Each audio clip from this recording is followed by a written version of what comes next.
मध्यंतरी आपण प्राण्यांवरच्या म्हणी बघितल्या होत्या. ह्याच प्राण्यांचे काही स्वभावधर्म आपण सारखे मराठी भाषेत माणसांच्या स्वभावांचं वर्णन करायला वापरत असतो. म्हणजे ते प्राण्यांना बिचाऱ्यांना माहितीही नाहीये. तर मला सांगा, लबाड लांडगा, लांडगा लबाड असतो हे कोणी आणि कसं ठरवलं? पण आपण आपलं म्हणतो अगदी लबाड लांडगा आहे तो माणूस, म्हणजे खूप लबाडीने वागत असेल किंवा स्वार्थी असेल त्याला पटकन लबाड लांडगा म्हणतात. बिचारी ती मुंगी, ते कासव, ते खूपच मंद गतीने चालतात. तर निसर्गानेच त्यांना तसं केलंय ना, त्यात त्यांचा काय दोष? पण आपले लगेच अगदी मुंगीच्या गतीने चालतेस तू, चल लवकर, किंवा त्याची प्रगती अगदी कासवाच्या गतीने होती असं म्हणून मोकळे होते. पोपटपंची करणे. जर कोणी माणूस दुसऱ्याचं ज्ञान, दुसऱ्यांनी सांगितलेल्या गोष्टी फक्त बोलून आपलं दाखवत असेल तर त्याला पोपटपंची करणे म्हणतात. गेंड्याची कातडी. एखादा माणूस जर निगरगट्ट असेल, त्याला कशाचाच फरक पडत नसेल तर त्याची कातडी गेंड्याची असं म्हणतात. चातक पक्षी. एखाद्या गोष्टीची वाट बघणे. आता तो चातक पक्षी, तो वाट बघत असतो पावसाची, पण आपण आपलं त्याला सगळीकडे वापरतो.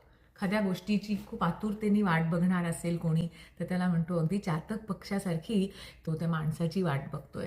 डुक्कर मुसंडी. मारकी म्हैस. त्या बाईचं वर्णन जर ती भांडकुदळ असेल तर ती मारकी म्हैस आहे. गाय.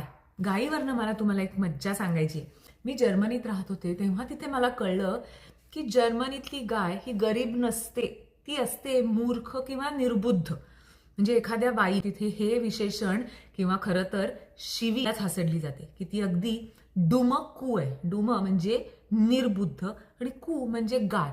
तर अशी मराठीतली गाय असते गरीब, जर्मन मधली गाय असते बुद्धू. कूप मंडूक वृत्ती. एखाद्या माणसाची वृत्ती अगदी कूप मंडूक वृत्ती होती. म्हणजे काय? विहिरीत राहणाऱ्या बेडकाला जसं वाटतं की विहीर म्हणजेच काय ते जग आहे आणि त्याच्या पलीकडे काही जगच नाही आणि त्यामुळे त्याला सगळं माहिती आहे. हे जे संकुचित वृत्ती असण्याचा जो प्रकार आहे, तेव्हा आपण म्हणतो त्या माणसाची कूपमंडूक वृत्ती होती.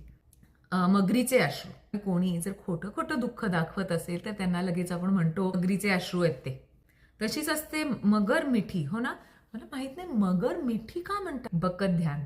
बगळा पाण्यामध्ये एक पाय वर करून असं ध्यान लावल्यासारखा उभा असतो असं म्हणतात, पण ते ध्यान खोटं असतं. खरं तर तो वाट बघत असतो पाण्यातल्या माशाची. त्यामुळे एखादा माणूस जर खोटा काही आविर्भाव आणत असेल तर त्याला म्हणतात काही नाही, हे अगदी बकत ध्यान आहे. गरुड झेप. गरुड असा एकदम भरारी घेतो, म्हणजे अगदी खाली असतो आणि एकदम भटकन वर जातो. तर एखाद्याच्या विजयाचं, एखाद्याच्या प्रगतीचं वर्णन करायला गरुड झेप असं म्हणतात. तुम्हाला आणखीन काही अशी प्राण्यांची स्वभाव वैशिष्ट्य जी आपण मराठी भाषेत माणसांसाठी पण वापरतो अशी माहिती असतील तर मला नक्की सांगा.